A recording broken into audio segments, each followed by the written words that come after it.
बहुत खुशहाल जीवन जी रहा था।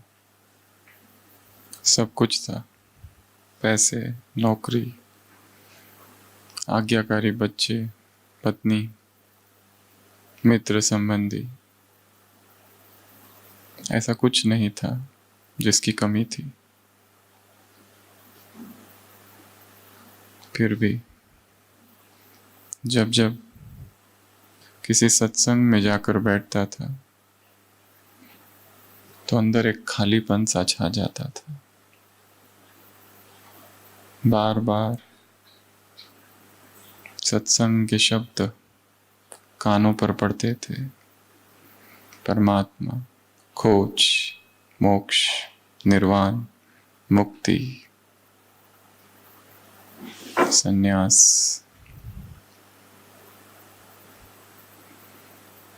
और जब जब घर आकर टीवी चैनल्स खोलता था तो वही सब बातें दोहराई जाती थी। यहाँ का आश्रम, वहाँ का आश्रम। प्रवचन सुनते रहता था और प्रवचन सुनते सुनते उस व्यक्ति के मन में वैराग भाव प्रकट हुआ और वो वैराग धीरे धीरे बढ़ता गया। संसार की सभी वस्तुएं, चीजें व्यर्थ दिखाई देने लगी।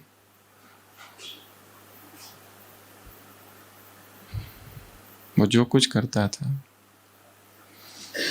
वो सब कुछ अर्थहीन दिखाई देने लगा।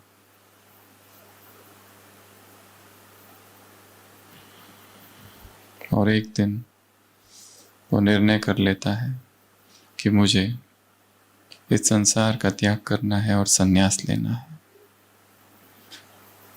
और वो व्यक्ति घर पर अपनी ये बात जैसे ही बताता है, भयंकर विरोध होता है। मित्र उसे समझाते हैं, बच्चे समझते हैं पता नहीं क्या हो गया बुढ़ापे में। माता पिता भी समझाते हैं कि क्यों जा रहा है, आखिर क्या चाहिए। पत्नी भी समझाती है, पर वो कहता है कि ये संसार मोह माया है, चाहो तो तुम भी मेरे साथ चलो। पत्नी कहती है नहीं, मेरे लिए तो यही संसार है, बच्चे और ये घर। उसे हंसी आती है, मूर्ख अज्ञानी स्त्री। धन्य हो तेरा।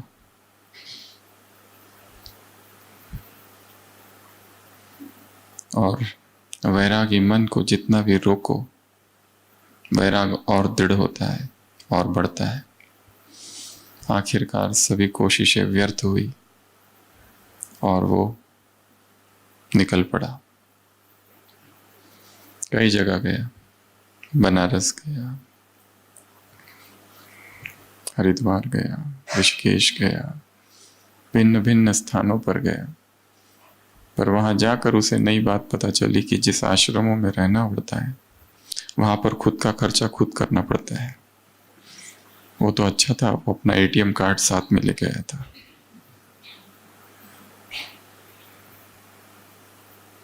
कहानी लेटेस्ट है। आश्रमों पर रुका, वहां की किताबें बेची, नियमों का पालन किया, पर भोजन खुद का खुद।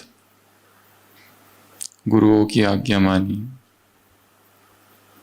कई आश्रम बदले और कहीं कहीं पर उसने देखा वो आश्रम केवल नाम के है, वो वास्तव में राजनीतिक संगठन थे। अंदर कुछ, बाहर कुछ।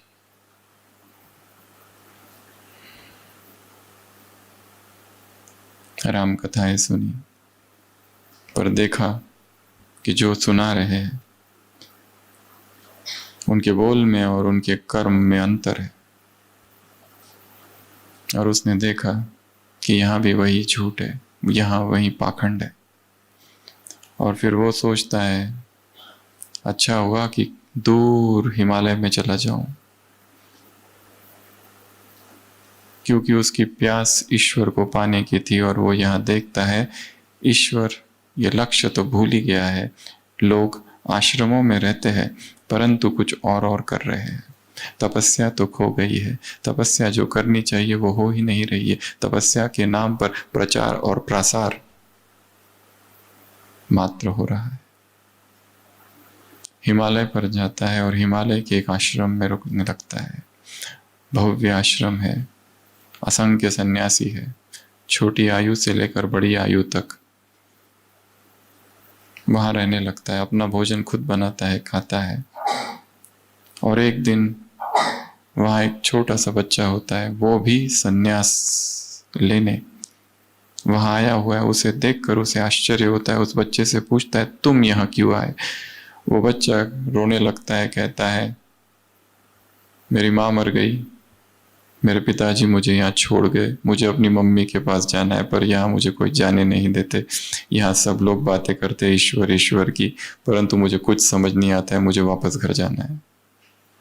उस व्यक्ति को आश्चर्य लगता है, ये क्या चल रहा है। एक युवा होता है, ब्रह्मचारी। उस ब्रह्मचारी को देखकर यह व्यक्ति पूछता है कि तुम इस उम्र में इतना त्याग, इतनी प्यास परमात्मा को पाने की, तुम संसार छोड़कर यहां आ गए, जंगलों में, इस पहाड़ों पर। वो युवा कहता है कि आप शादीशुदा हो? वो कहते हैं हाँ। वो कहता है, मैंने सुना है स्त्री नरक का द्वार है, पर मुझे अनुभव करना था। शादी की बड़ी तीव्र कामना है, पर परिस्थितियां ऐसी आई कि सन्यास लेना पड़ा और यहां सन्यासी बन गया। पर अवसर मिला तो जरूर लौट जाऊंगा। उस आश्रम के जो मुख्य है, 60 वर्ष उनकी उम्र, प्रकांड पंडित है, ज्ञानी है, वेद उपनिषद कंठ है। उनसे वो पूछता है, आपका क्या अनुभव है, आप कैसे सन्यासी बने? वो कहता है, पत्नी जो थी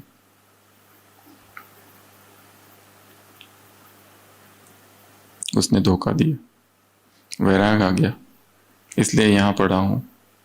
और फिर धीरे धीरे आश्रम खोला और इतना बड़ा बन गया है। वो जो गृहस्थी होता है वो सोचता है यहाँ मुझे भगवान मिलने वाला नहीं है, क्योंकि यहाँ तो ये लोग ही भटके हुए हैं। वहां से निकल कर कहीं और जाता है, देखता है ऊंची पहाड़ी पर कोई एक बूढ़ा व्यक्ति रहता है, कोई एक योगी, कोई एक सन्यासी। उसके पास जाकर बैठता है और कहता है, मैं क्या करूं, मुझे भगवान को पाना है। वो बूढ़ा सन्यासी कहता है, तुम यहाँ क्या कर रहे हो? वो कहता है, यहाँ नहीं रहूं तो कहाँ जाऊं, जंगलों में, आश्रमों में तो भगवान मिलते हैं। वो हंसने लगता है, कहता है, तुमको किसने कहा ये सब? क्या वो यहां नहीं मिलता है? व्यक्ति पूछता है, कहता है, बिल्कुल नहीं। फिर कहां मिलता है? तो आप यहां क्या कर रहे हो फिर? वो कहता है, मैं तो बचपन से ही घर से भाग गया था, किसी आश्रम में रहा और वहां पर गुरुओं की सेवा की। बाद में गुरु चले गए, मुझे छोड़ गए। अब मैं अकेला रहता हूँ और अकेले रहने की आदत सी पड़ गई है और मौन में रहता हूँ। नीचे गांव में जाता हूँ, भिक्षा मांगता हूँ, थोड़ी बहुत सेवा करता हूँ, फिर चुपचाप अपनी साधना करता हूँ, मंत्र जाप करता हूँ। वो व्यक्ति पूछता है, पर मैं क्या करूं फिर? जहां देखता हूं वहां पर ढोंग और आडंबर और दिखावा और ढकोसलापन है। सत्य क्या है? सत्य को कैसे ढूंढूं? वो बूढ़ा योगी कहता है, सत्य यहां नहीं है, और जिसे तुम वैराग कह रहे हो वो वैराग भी नहीं है। जाओ, जाकर वहीं रहो जहां रहते हो, परंतु ऐसे रहो जैसे उस संसार में होते हुए भी संसार में नहीं हो। व्यक्ति, वस्तु, स्त्री आए और चली जाए, तुम अलिप्त रहो। यहां रहकर तुम्हें कुछ नहीं मिलेगा। किसी को छोड़कर, किसी चीज को, वस्तु को छोड़कर वैराग नहीं धारण किया जा सकता है। वैराग का संबंध त्याग से कम है, समझ से है। ये छोड़ दिया, वो छोड़ दिया, ये नहीं खाते, वो नहीं खाते, ऐसा नहीं करते, वैसा नहीं करते, ये वैराग नहीं है। वैराग का संबंध जागरण से है, वैराग का संबंध समझ से है। वैराग अर्थात वो आंख जो महल में भी खंडहर को देख ले। वैराग अर्थात कुछ त्यागना नहीं। वैराग अर्थात अंदर जो गंदगी है, अंदर जो कचरा है, उसके प्रति विद्रोह, जो अनावश्यक है, जो पाप का बोध लाता है, जो पश्चाताप लाता है, जो दुख और पीड़ादायी है, उस दुख को उखाड़ कर फेंक देना अर्थात वैराग। चीजों को छोड़ना वैराग नहीं है, समझ अर्थात वैराग। जो चीज बार बार दुख दे रही है, जो संबंध दुख का कारण बना हुआ है, जो वासना, जो इच्छा, जो तृष्णा, सभी अपेक्षाओं का अंत होना अर्थात वैराग का उदय होना। इसका कहीं जाने से, कुछ छोड़ने से कोई भी संबंध नहीं है। परिपूर्ण जागरण, संपूर्ण जागरण अर्थात वैराग। सुबह की अव्यक्त वाणी। वैराग अर्थात किनारों को छोड़ना, स्थान को छोड़ना वैराग नहीं, वस्तुओं को छोड़ना वैराग नहीं, व्यक्तियों को छोड़ना वैराग नहीं, शहर को छोड़कर जंगल जाना वैराग नहीं।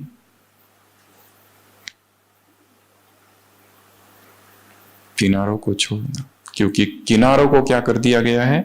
अपना क्या बना रखा है? सहारा। किनारे छूटते जाए। मुरली में बाबा ने कहा, किनारों की लिस्ट अगली बार बताएंगे। और क्या अगली बार बताएंगे? और एक चीज है जो अगली बार बताएंगे, खेल। बच्चे क्या क्या खेल करते हैं वो अगली बार बताएंगे। और किनारे कौन कौन से है उसकी लिस्ट अगली बार। तो इंतजार करते रहोगे उसके लिए या खुद निकालोगे? खुद निकालना है। तो भट्टी का आज आरंभ भी समझो और लक्ष्य मिल चुका है, वैराग। किनारों को छोड़ देना। कौन से किनारे छोड़ने हैं? अगले 3 दिन अपने ही अंतर मन में प्रवेश।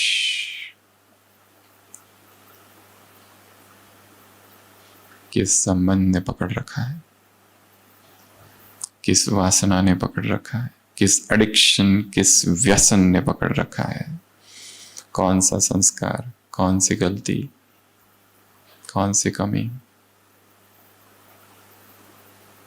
कौन सा भारीपन, कौन सा दुख और कौन सी उदासी, कौन सा कंफ्यूजन, क्या है ऐसा?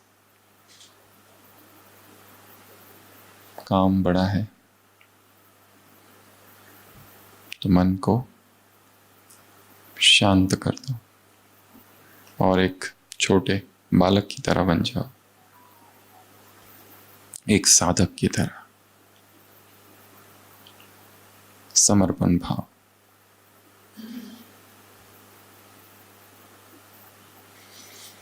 तो आज सुबह की व्यक्त वाणी कौन किससे मिल रहा है?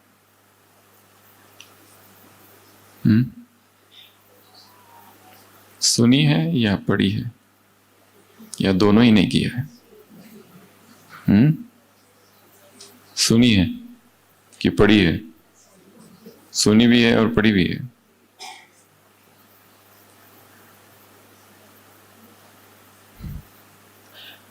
केवल सुनने सुनाने से कुछ नहीं होगा, मुरली में ही है आज। करना होगा। इसमें पहले मैं, माया के वश होने में पहले मैं नहीं। तो पूरी मुरली तपस्या पर है। इस तपस्या की हम आज के इस सत्र में मुरली के आधार से 16 बिंदु देखेंगे। तपस्या अर्थात क्या? सबसे पहला, तपस्वी वो जो स्नेह के पुष्प अर्पित करे। बाबा ने कौन सा दृश्य देखा आते ही? ऐसा दृश्य जो और कोई देख नहीं सकता, ऐसा दृश्य जो केवल बाप जानते हैं और बच्चे जानते हैं। सबसे प्रथम दृश्य है कि आत्माओं के हृदय से क्या निकल रहा है? स्नेह के पुष्प अर्पित हो रहे हैं, स्नेह के पुष्पों की वर्षा। तो अगले 3 दिन ये अभ्यास बहुत अच्छा है कि जहां मैं मधुबन में घूम रहा हूं, चल रहा हूं, मुझ पर क्या हो रही है? स्नेह के पुष्पों की वर्षा। कौन डाल रहा है? ऊपर से भगवान। कितना सुहावना दृश्य है और कितनी सूक्ष्म और सुखद अनुभूति है। जहां मैं चल रहा हूं वहां स्नेह के पुष्प। देखो गिर रहे क्या? ऐसे करके देखो, यहां कुछ होंगे, पंखुड़िया। देख लो एक बार, है ना? है। मुझ पर स्नेह के पुष्पों की वर्षा हो रही है। बाबा कह रहे हैं बच्चे स्नेह के पुष्पों की वर्षा कर रहे हैं। ये दृश्य बाबा ने देखा और हम क्या अनुभव करेंगे? वो कर रहा है। और यहां बैठे बैठे वहां का दृश्य इमर्ज करो। अपने लौकिक घर, सेवा केंद्र, कार्यस्थान और अमृत वेला कल देखना मैं वहां हूं। वहां के कार्य करते हुए यहां से देखना, और सभी कार्य करते हुए क्या हो रहा है वहां पर? मुझ पर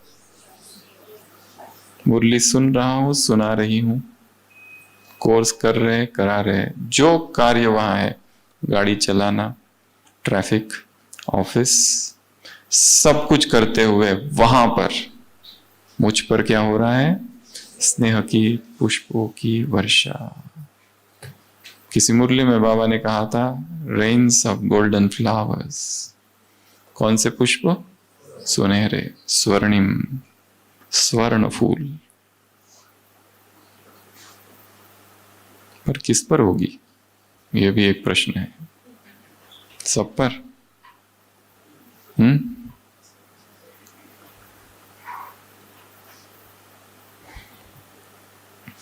पार्टियों से मुलाकात, श्रीमत पर चलने में जो आदि करेंगे उन पर। आदि स्थान से आए हो, आदि रतन बनो स्थिति में। तो जिनकी स्थिति आदि रत्नों जैसे होगी उन पर क्या होगी? वर्षा। पर अनुभव तो अभी से चालू कर देना। अगले 3 दिन दिन रात ही अनुभव करना है, डे एंड नाइट। उठो तो बिस्तर पर देखना ये फूल किसने डाले,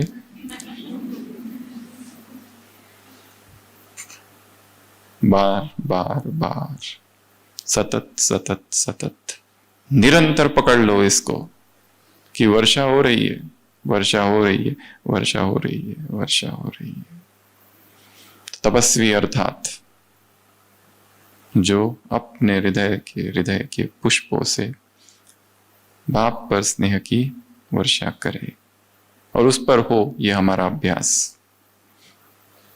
तपस्वी अर्थात दूसरा, जिसके मन से कौन सा गीत बजे, कौन सा साज? मेरा बाबा, मेरा बाबा, मेरा बाबा धुन लग जाए अगले 3 दिनों के लिए। जब करते हैं ना वैसे।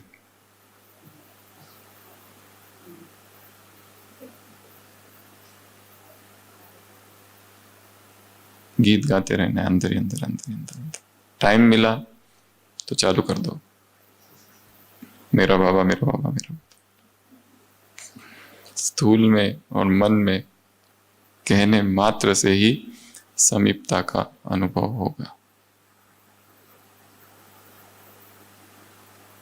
तपस्वी अर्थात हृदय से एक गीत बजे। दूसरी निशानी।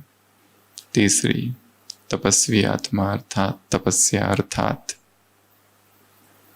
दीप जले। कौन सा?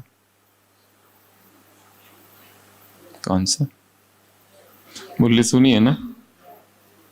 सुबह सुनी थी, उसके बाद पता नहीं कितनी बातें हो गई।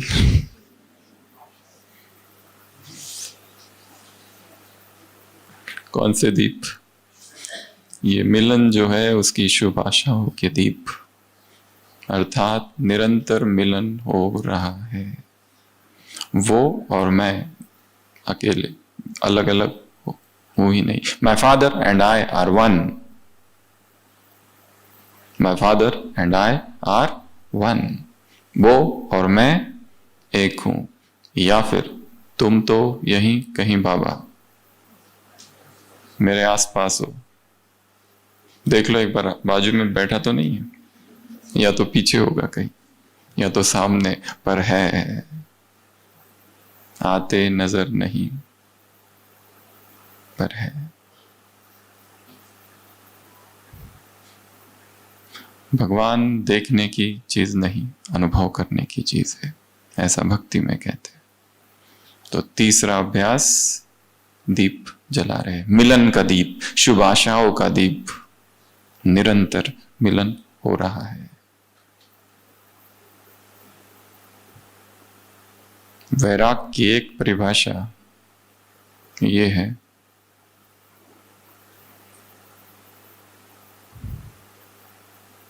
दूसरों पर जो बुद्धि टिकी हुई है वहां से वो हट जाए, अर्थात वैराग।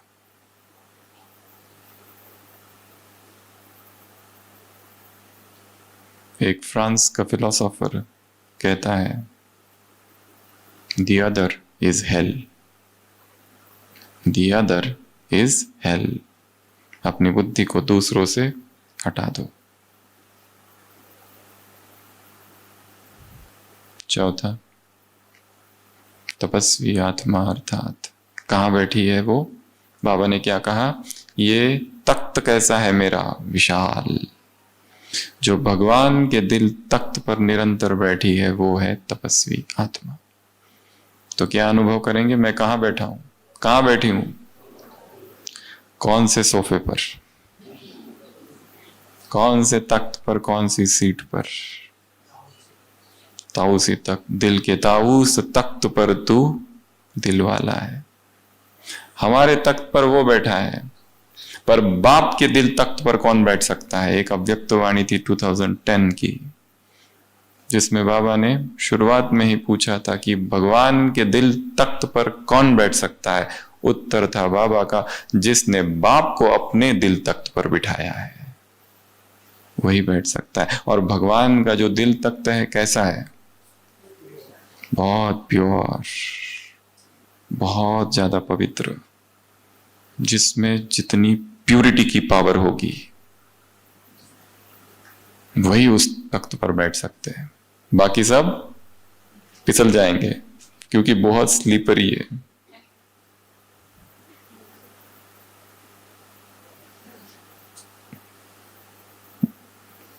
और जिसकी पवित्रता अप डाउन होती रहती है, जिसका ब्रह्मचर्य हिलते रहता है, डुलते रहता है, वो कभी तख्त कभी नीचे, फिर और ऊपर, फिर नीचे।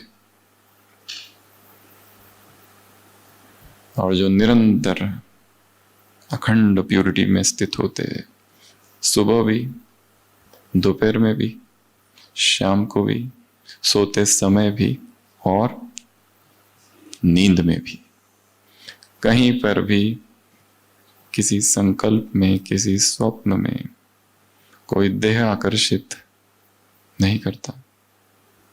मिट्टी के पुतले दिखाई देते हैं जिसके बीच आत्मा चमक रही है। अपने ही शरीर से कहां मोह, तो दूसरों के शरीर से कहां से रहेगा?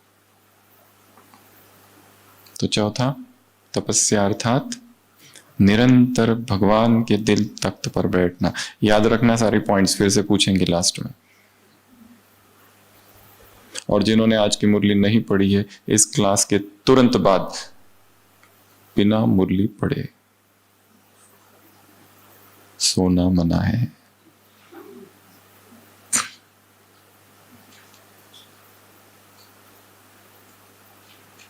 जो पॉइंट्स बता रहे वो वास्तव में है या नहीं, कंफर्म भी कर लेना ना।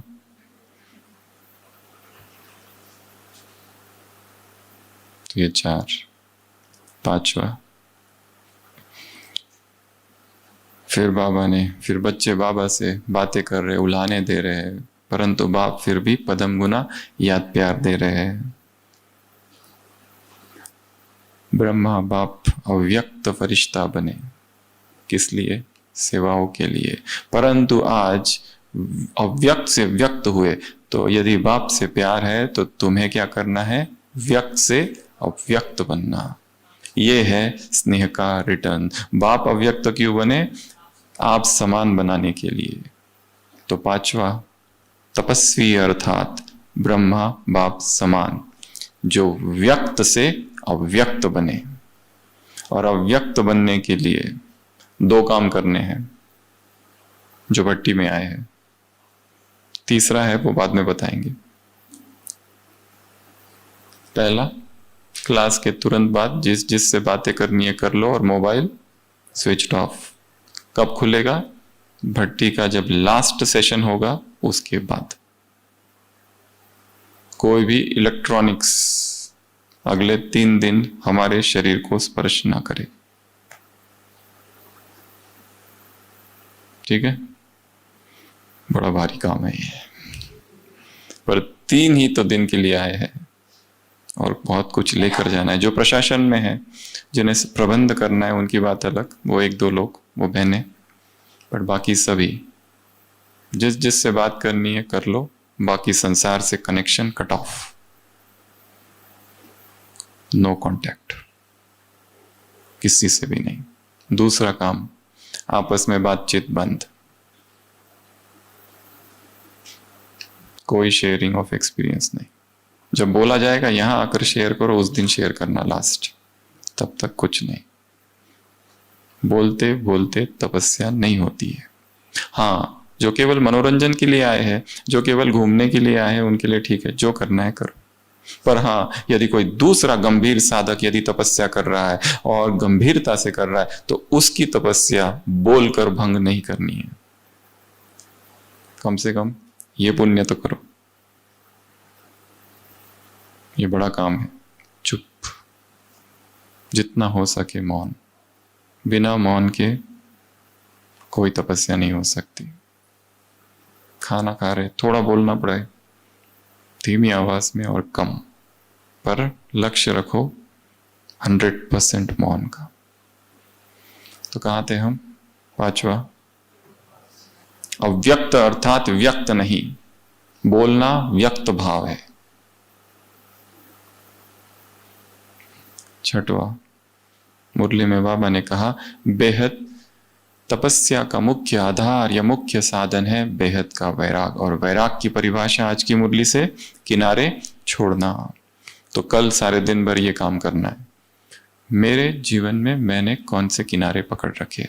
वो किनारा व्यक्ति हो सकता है, वस्तु हो सकता है, वैभव, पैसा, कोई याद, कोई भोग, कोई वासना, कोई इच्छा, कोई तृष्णा, कोई अपेक्षा, कोई एक्सपेक्टेशन, कोई एम्बिशन,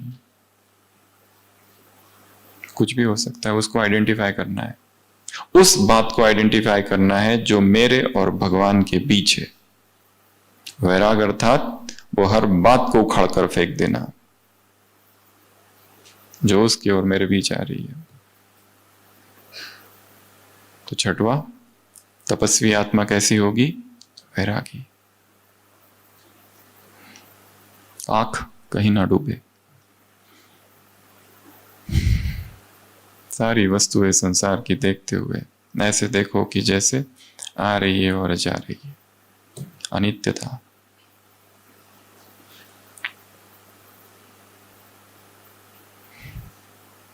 उसके बाद 7वां, 8वां, 9वां, 10वां, 11वां, 5 बातें। तपस्या अर्थात एक का बनना, अर्थात एक नामी। तपस्या अर्थात एकाग्र। तपस्या अर्थात एक रस स्थिति। तपस्या अर्थात एकांत प्रिय। तपस्या अर्थात इकोनॉमी। ये 5 बातें मुख्य परिभाषा दी है तपस्या की। जब जब 5 उंगलियों को देखो, एक एक पॉइंट याद करना। हाथ को देखते ही ये 5 बातें याद आए। पहला, एक का बनना, और जो एक का बना है फिर वो किसी और का नहीं हो सकता।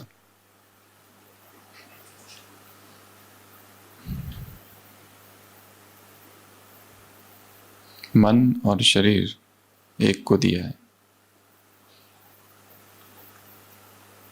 एक का। दूसरा, एकाग्र।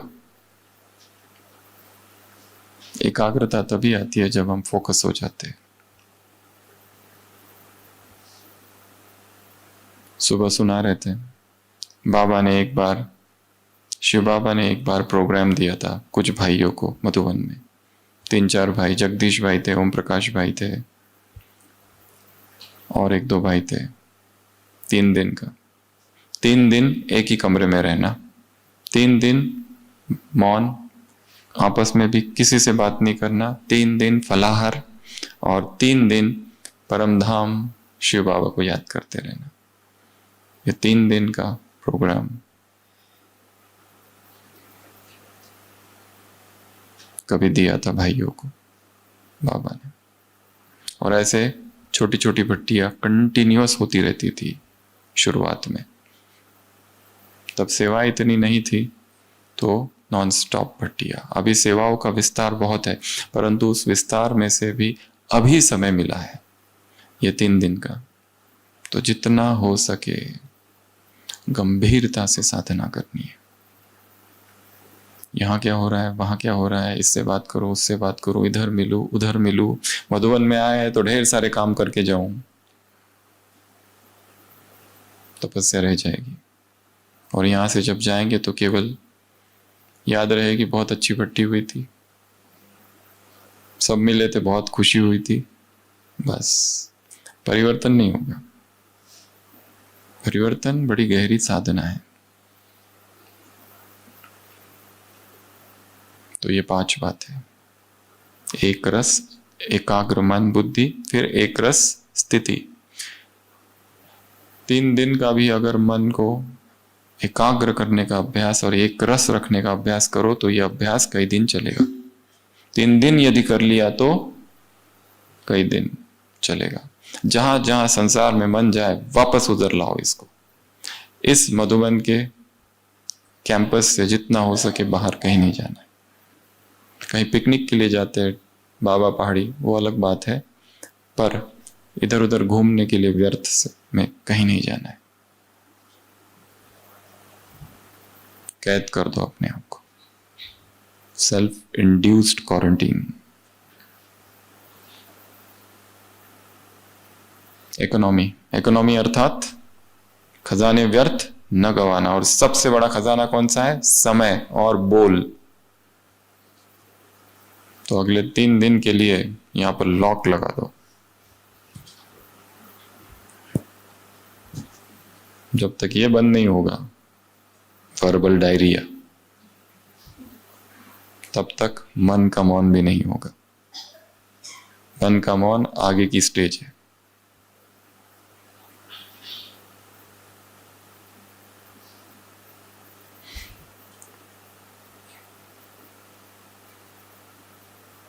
इकोनॉमी, एक रस, एकाग्र, एक नामी,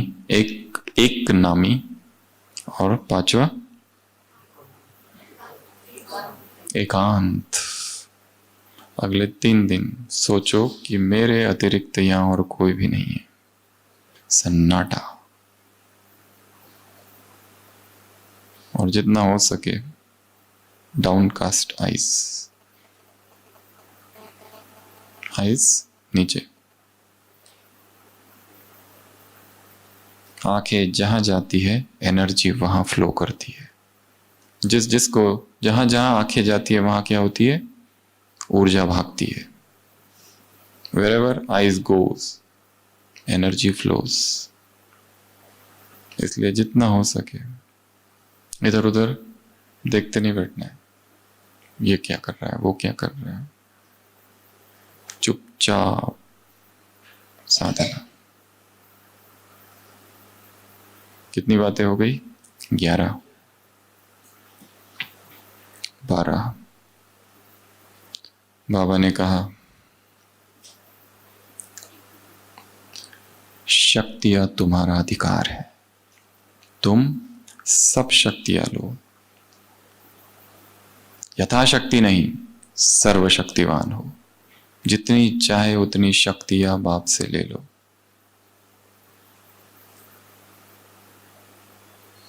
अधिकार है। तो सारे योग के प्रयोग में क्या करना है कि मुझ में शक्तियां आ रही है, मैं शक्तिशाली हो रहा हूं। यह अभ्यास केवल यहां और मेडिटेशन में बैठते समय नहीं, चलते फिरते, कुटिया में जा रहे, शांति स्तंभ पर जा रहे, जहां जा रहे हैं फूलों की वर्षा हो रही है और मैं शक्तिशाली हो रहा हूं। मेरी शक्तियां बढ़ रही है, मेरा संयम बढ़ रहा है, मेरा ब्रह्मचर्य बढ़ रहा है, मेरी पवित्रता बढ़ रही है, मेरी सहन शक्ति बढ़ रही है। मैं मास्टर सर्वशक्तिवान हूं। आज तो बाबा ने मास्टर भी नहीं लगाया, डायरेक्ट कहा कि तुम सर्वशक्तिवान हो, तुम सर्वशक्तिवान हो। 12th point. और इसमें यह भी कहा अपना प्रोग्राम बनाओ। प्रोग्राम है इसलिए कर रहे हो या दिल के उमंग से कर रहे हो? यहां आए हैं, जबरदस्ती उठना पड़ता है, करना पड़ता है, नहीं तो टीचर बहन जी हमारी प्रेजेंट एब्सेंट लगा देगी। दिल से कर रहे हो या प्रोग्राम है इसलिए कर रहे हो? दिल से।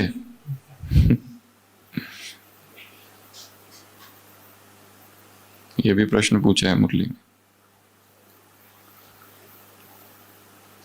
कोई कह रहा है इसलिए नहीं।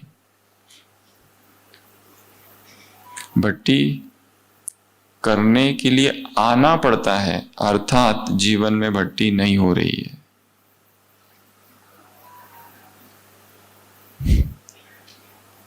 सतत भट्टी होती रहे। भट्टी वो घटना नहीं है जिसकी शुरुआत और अंत हो। भट्टी अर्थात सतत, निरंतर चालू ही है, हमेशा। तो 12th, 13th दादियों से मुलाकात। क्या कहा? इष्ट और अष्ट, समय प्रमाण, परिस्थितियों प्रमाण, जो शक्तियां मिली है उनका क्या करना है? कार्य में लगाना है, उनको यूज करना है। शक्तियां बहुत है, वैसे तो 8 शक्तियां भी नहीं, शक्ति एक ही है वैसे तो। जैसे करंट कितना होता है? एक ही होता है ना। पर वही करंट जब फैन से बहता है तो पंखा घूमता है और हवा मिलती है। वही करंट जब लाइट में जाता है तो प्रकाश। परंतु जब लाइट चाहिए तो फैन काम नहीं करेगा, और जब हवा चाहिए तो लाइट ऑन कर दो। तो शक्ति एक ही है, ईश्वरीय शक्ति। नाम अलग अलग दिए गए, समेटने की जो भी शक्तियां है सारी। सुबह सुबह अमृत वेला शक्तियां ले लेनी है। अष्ट और इष्ट, 8 शक्तियों की अनंत धाराएं मुझ में आ रही है। मैं इष्ट हूं, मैं अष्ट हूं। अष्टभुजाधारी कौन हूं? दुर्गा। तो ये भी एक अच्छा अभ्यास है अगले 3 दिनों के लिए, माताओं के लिए। कैसे चलेंगे? 4 इधर और 4 इधर। मैं कौन हूं? दुर्गा। कौन सी दुर्गा? अष्ट शक्तियों वाली दुर्गा। बाबा ने किसी को कभी पूछा था, बच्चे नींद आई? उसने कहा हाँ बाबा आई। कैसी नींद आई? बाबा बहुत अच्छी नींद आई। बाबा ने कहा अच्छा, मेरे भक्त तो उधर मुझे पुकार रहे हैं, क्या उनकी दुख की पुकार तुम्हें सुनाई नहीं देती? तुम्हें अच्छे से नींद आती है, तुम्हारी तो नींद फिट जानी चाहिए, तुम्हें कितने बड़े बड़े काम करने हैं। मैं अष्टभुजाधारी दुर्गा हूं, शेर पर सवार दुर्गा हूं।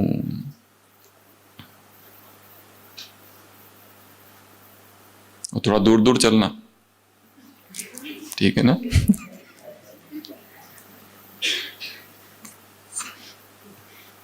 अंग से अंग न लगे, दूर हो जाओ। अभी भी जो बैठे हैं, अंग से अंग न लगे। स्पर्श लगते ही प्रकंपन आते हैं। योगी अकेला ही बैठता है।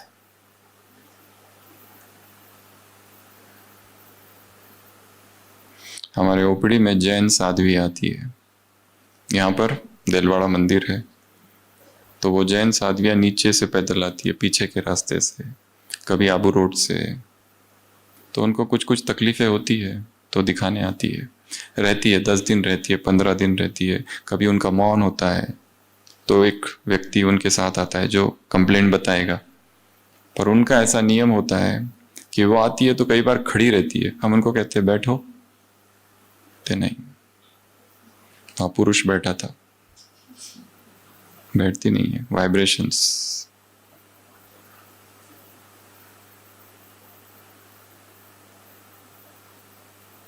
ऐसे नहीं बैठ जाती है कहीं पर। उनके नियम बहुत पक्के हैं।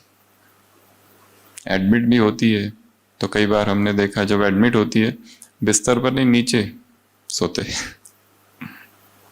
उनके बहुत सारे नियम होते हैं। तो वो अपनी धारणाओं पर कितने पक्के हैं। बाल निकालते हैं अपने हाथों से, एक एक, जोर से। कैंची यूज नहीं कर सकते।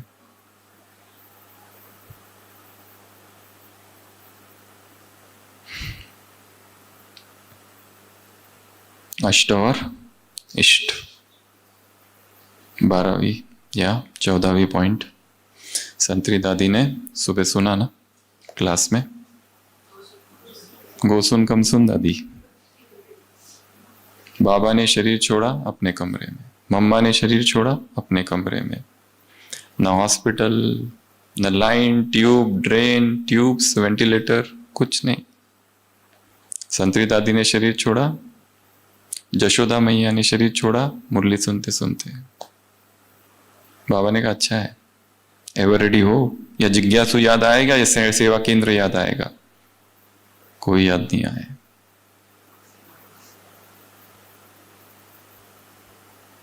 एक माता भट्टी के लिए आई थी, भट्टी करते करते ही शांति स्तंभ पर शरीर छोड़ दिया था। हॉस्पिटल आए लेकर, ब्रॉड डेड। तो बाबा ने क्या कहा? एवर रेडी है। कुछ भी जमा करके नहीं रखो। Nothing, do not accumulate anything. ये सेवा करूं, वो करूं, ये करूं, इधर जाऊं, उधर जाऊं, ये सब ठीक है, परंतु अंदर से स्थिति अनासक्त। बाबा ने अपना भी उदाहरण दिया है ना। बाबा कैसे पकड़ लेते थे चीजों को, कोई पत्र, कोई पोता मेल, कहाँ गलती है और कहाँ करेक्शन देनी है। वैसे बाबा भी देखते रहते हैं, चेकिंग करते रहते हैं। बाबा को ये काम नहीं है कि एक एक का चेक करे, सबका पता कर सकते हैं। कई भाई बहनों ने ये भी कहा है कि बाबा में लास्ट 6 मंथ्स थॉट रीडिंग की कैपेसिटी बहुत ज़्यादा आ गई थी। थॉट रीडिंग, कोई आता था अपनी समस्या लेकर, इससे पहले कि वो समस्या बताता, बाबा उसकी समस्या भी बता देते थे और उत्तर भी दे देते थे, दोनों चीजें। उनको आश्चर्य लगता था। बाप तो कहते हैं कि मैं थॉट रीडर नहीं हूं, फिर ये कैसे? तो उसके पीछे सूक्ष्म फिलॉसफी ये है कि जैसे जैसे आत्मा शुद्ध होती जाती है, प्योर होती जाती है, शरीर से डिटैच रहने लगती है, उसमें ये सारी सिद्धियां प्रकट होने लगती है अपने आप, ऑटोमेटिक। तो 14वां, एवर रेडी। 15 और 16 पार्टियों से मुलाकात। 15 पार्टी नंबर 1, क्या कहा? कहां से आए हो? पंजाब दिल्ली ग्रुप आदि स्थान से आए हो। आदि स्थिति में भी आदि रतन हो। स्थिति में भी क्या हो? आदि रतन। क्योंकि आदि स्थान से आए हो, और आदि रतन अर्थात श्रीमत में आदि होकर चलने वाले।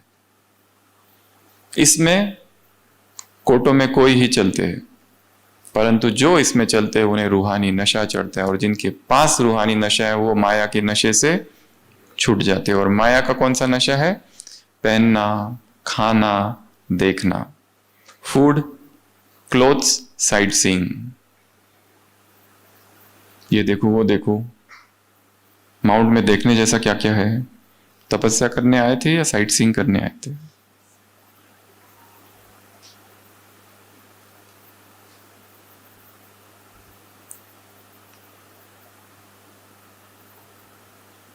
वैराग अर्थात महल में भी खंडर को देख लेना।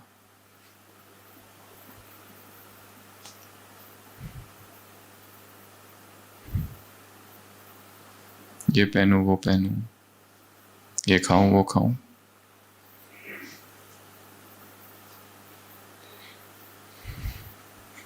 पहले मैं, जो पहल करता है उसे पदम मिलते हैं।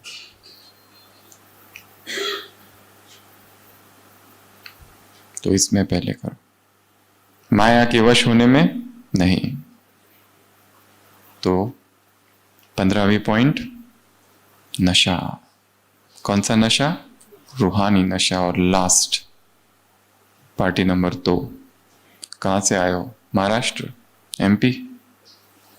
कहां से आए हो? गुजरात? ओरिजिनल घर कौन सा है? ओरिजिनल स्थान कौन सा है? मधुबन। काम क्या करते हो? गवर्नमेंट सर्वेंट, फैक्ट्री या गृहस्थी में हो? ईश्वरीय सेवा। तो ओरिजिनल काम है ईश्वरीय सेवा, ओरिजिनल घर है मधुबन। इसको नहीं भूलना। और क्या कहा यहां पर बाबा ने? एक बहुत अच्छी बात कही है। माता क्या कहती है? हमारे घर वाले कैसे है? पक्के रावण। तो बाबा ने क्या कहा? क्या करो उनसे? लड़ाई करो। शुभ भावना शुभ कामना की अंजलि दो। ये बहुत प्रैक्टिकल और बहुत पावरफुल पॉइंट है। और ये याद 3 दिन करके जाना है यहां से। कैसा भी हो, परंतु शुभ भावना देना है, क्योंकि तुम कौन हो? दाता के बच्चे हो। बाबा ने इतना खजाना दिया, पर किसी ने लिया, किसी ने यथाशक्ति लिया। बाप कभी कहते हैं मैं नहीं दूंगा? तो तुम कौन हो? देने वाले। अपना देवदाई ड्रेस क्या किया है? धुलाई, प्रेस, सिलाई सब करके रखा हुआ है ना? देना। तो यहां बैठकर रोज अपने सारे लौकिक रिश्तेदारों को इमर्ज करो। एक, यहां बैठे उन सभी आत्माओं को इमर्ज करो जिनके साथ हिसाब किताब चल रहा है। यहां बैठे हुए उन सभी आत्माओं को इमर्ज करो जिनके साथ हिसाब किताब अभी चालू नहीं हुआ, होने वाला है फ्यूचर में। यहां से जाते ही स्टेशन पर खड़े हैं या घर पे आ चुके हैं मेहमान बनकर, क्योंकि हमें तो पता नहीं चलेगा ना, क्योंकि हमारा तो मोबाइल अभी बंद है ना 3 दिन। तो कैसे पता चलेगा? वो तो वहां जाने के बाद पता चलेगा। शुभ भाव ना शुभ कामना, देते जाओ देते जाओ देते जाओ। ये बहुत बड़ा मंत्र है। कोई कितना भी विरोधी हो, कम से कम ये तो कहते ब्रह्मा कुमारी, ब्रह्मा का तो नाम ले रहे हैं।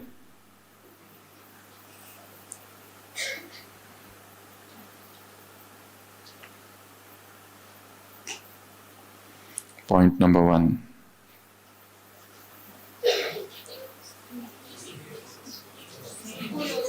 फूलों की वर्षा मुझ पर हो रही है, मैं तपस्वी आत्मा हूं।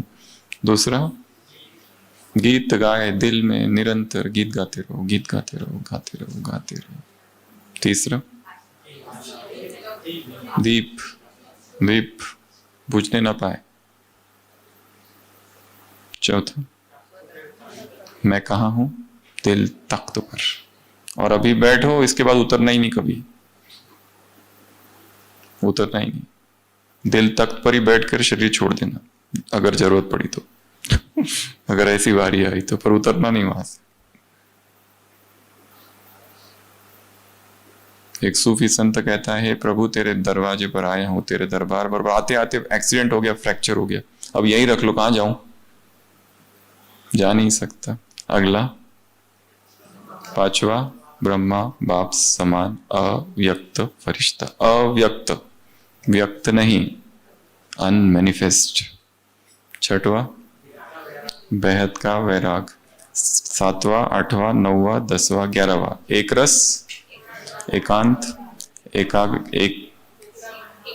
का बनना, इकोनॉमी, उसके बाद एकाग्रता, उसके बाद सर्व शक्तिवान हूँ, उसके बाद अष्ट और इष्ट देवी हूँ, उसके बाद एवर रेडी, कभी भी शरीर छूट सकता है। बाबा ने कहा हर एक का हिसाब अलग अलग है, हर एक का हिसाब अलग अलग है। उसके बाद में रूहानी नशा, और लास्ट पक्के रावण को भी शुभकामना देने वाले, ऐसे पक्के रावण को भी शुभ भावना शुभकामना देने वाली आत्माओं को, ऐसे सर्वस्नेही आत्माओं को, ऐसे बेहद के वैरागी आत्माओं को, ऐसे तपस्वी आत्माओं को, ऐसे सिलाई धुलाई और प्रेस कर अपना कपड़ा देवताई ड्रेस सामने रखने वाली आत्माओं को, ऐसे सर्वशक्तिवान आत्माओं को, ऐसे ब्रह्म मुहूर्त में शरीर छोड़ने ऐसे एवर रेडी आत्माओं को, ऐसे इष्ट और अष्ट आत्माओं को, ऐसे एक रस, एकाग्र, एकांत प्रिय, इकोनॉमी और एक नामी वाली आत्माओं को, ऐसे ईश्वरीय सेवाधारी आत्माओं को, ऐसे जिनका परमानेंट स्थान मधुबन है, ऐसी आत्माओं को, ऐसे रूहानी नशे वाली आत्माओं को, ऐसे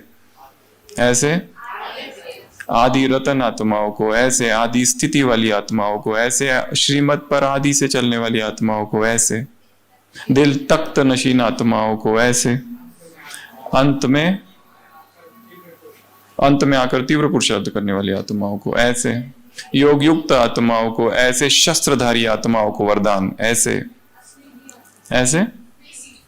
स्नेही आत्माओं को, ऐसे अष्टरत्न हो गया, ऐसे महान आत्मा, ऐसे हफ्ते भर का नहीं सुनाना है, आज का सुनाना है, नहीं तो रात भर चलेगा ये बेहद के वैरागी हो गया। तो ऐसे ढेर सारे समान वाली आत्माओं को बाप दादा का याद प्यार, गुड नाइट और नमस्ते। हम रूहानी बच्चों की रूहानी बाप दादा को याद प्यार, गुड नाइट और नमस्ते। ओम शांति।